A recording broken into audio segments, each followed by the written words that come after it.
Ve ne fosse davvero bisogno, voglio in tal senso rassicurarvi. Sono convinto che gli obiettivi migliori si raggiungono attraverso il dialogo, non con le posizioni. E con questo spirito che chiedo la massima collaborazione tanto alla maggioranza quanto all'opposizione, nell'evidente ed esclusivo interesse del Friuli Venezia Giulia.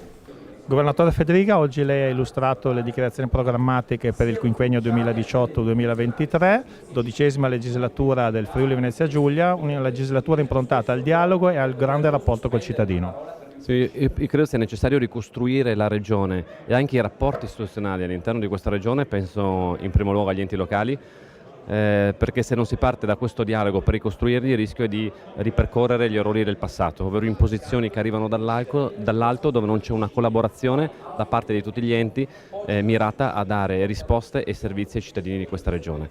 In secondo luogo penso a tutto il comparto sanitario.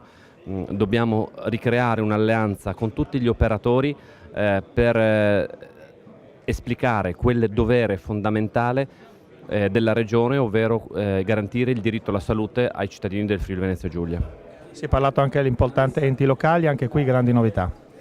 Sugli enti locali mi piacerebbe in prospettiva ridare competenze, risorse e personale ai comuni e rivedere degli enti di area vasta tra comune e regione che possano rappresentare le diverse identità del territorio e ovviamente quindi diminuire notevolmente di numero rispetto alla situazione attuale e che possano ritornare ad essere eletti dai cittadini, perché il principio di democrazia per il quale chi governa la cosa pubblica e che gestisce i soldi pubblici sia scelto dalla gente che è amministrata, secondo noi è fondamentale.